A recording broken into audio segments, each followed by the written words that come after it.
जो योजनाएं हैं, जैसे गारंटी की बात अभी हुई, जब पहले गारंटी की बात कर लेते हैं, तो किसकी गारंटी पर जो है वो यकीन कर पा रही है जनता, ये इस पर हमने सवाल पूछा था।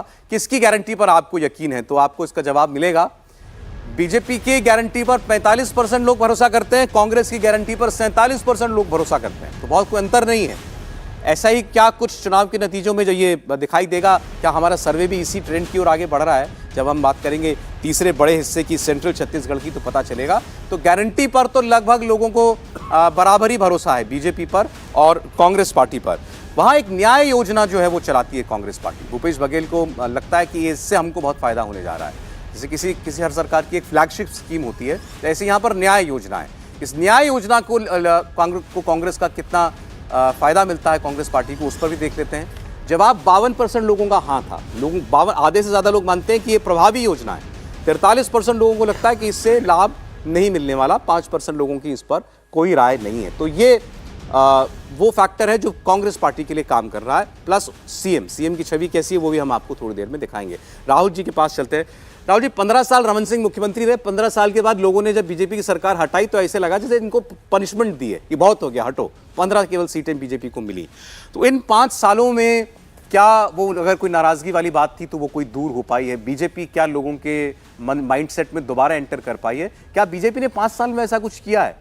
क्या किया बीजेपी ने वहाँ पे, ये सवाल है, ये बहुत बड़ा सवाल है। क्योंकि अगर मैं भूपेश बघेल की सारी मतलब कोशिशों को देखूं तो भूपेश बघेल ने एक बड़ा मुद्दा जो हिंदुत्व का मुद्दा है वही बीजेपी से वहाँ छीन लिया। हिंदुत्व का मुद्दा ले लिया, पूरा छीन लिया है। वहाँ पे उन्होंने श्री राम वनगमन पथ बनाया है, उन्होंने भगवान राम की एक 50 फीट की मूर्ति बनाई है, उन्होंने मंदिरों को ठीक किया है। तो पूरा का पूरा उन्होंने जो वहाँ गोबर जो है गाय का गोबर उसकी खरीदने की स्कीम बनाई। तो आपने तो पूरा मुद्दा बीजेपी से छीन लिया। दूसरी तरफ बीजेपी ने बाकी मुद्दों को भी नहीं भुनाया। यहाँ तक कि मैं आपको बोलूँ, जो छत्तीसगढ़ है वो अगर धान का सबसे ज़्यादा प्राइस देता है तो छत्तीसगढ़ देता है।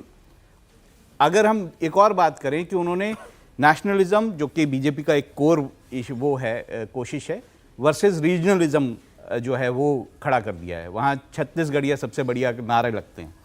तो जो भूपेश बघेल हैं उन्होंने बीजेपी के लिए बहुत राह मुश्किल कर दी है। अभी हम सरगुजा की बात कर रहे थे, हमने बात की कि किस तरह से 14 की 14 सीटें जो है वो सरगुजा की हार गई थी पिछली बार बीजेपी। तो टीएस सिंहदेव का क्या कुछ खराब हो गया? क्योंकि कारण यही है, उनको बाबा वहाँ बोलते हैं और उन्हीं के कारण इस एरिया की 14 सीटें पिछली बार कांग्रेस जीती थी। तो क्या बदल गया? अगर हम बाकी दुर्ग की भी बात करेंगे, अगर हम बाकी संभागों की भी बात करेंगे तो कुछ नहीं बदला है वहाँ पर। इस वक्त मेरा जो मुझे लगता है, साफ लगता है कि कांग्रेस छत्तीसगढ़ बहुत अच्छे तरीके से जीतेगी, आसानी से जीतना चाहिए आपके हिसाब से। रमन सिंह के बारे में क्या राय है सज्जन आपकी? 15 साल के मुख्यमंत्री, इतना लंबा अरसा उन्होंने काम किया।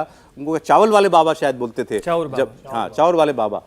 आज रमन सिंह क्या बिल्कुल लोगों की दिमाग से हट गए? देखिए, उसमें दोनों चीज़ है। एक तो रमन सिंह खुद भी उतने एग्रेसिव नहीं रहे, सक्रिय नहीं रहे। दूसरा जो शीर्ष नेतृत्व है उसने भी उनको आगे नहीं बढ़ाया।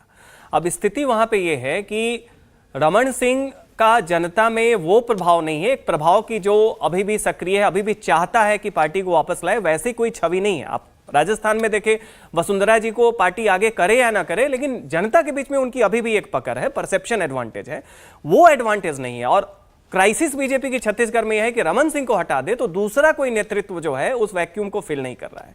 तो वो कैच 22 वाली सिचुएशन है छत्तीसगढ़ में। वो चाउर बाबा थे और चाउर बाबा होने का सबसे ज्यादा लाभ जो है आदिवासी एरिया में मिलना चाहिए। और अभी आप देखिए वहां पे कांग्रेस की स्थिति, अगर आप बस्तर रीजन में देखें, सुकमा, नारायणपुर, बीजापुर, तमाम जगह आप चले जाएं तो वहां पे जो ट्राइबल लीडरशिप है कांग्रेस से नाराज है। हमारी पार्टी मरकाम साहब ने बना ली है, बहुत सारा कुछ है, फिर भी आप जाके देखिए तो उसका लाभ बीजेपी नहीं ले पा रही है।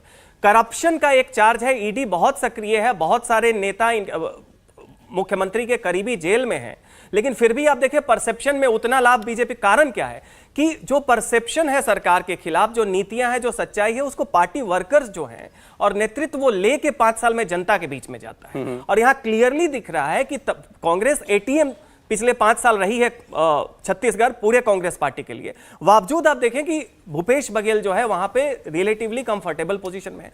तो रमन सिंह वो है जो है भी और नहीं भी है, खुद सक्रिय भी नहीं हो रहे हैं और बाकी उस वैक्यूम को फिल भी नहीं होने दे रहे हैं। और ये वहां पे कहीं ना कहीं पार्टी को बाकी 2 राज्यों की तुलना में सबसे ज्यादा उसके खिलाफ जा रहा है, घाटा हो रहा है।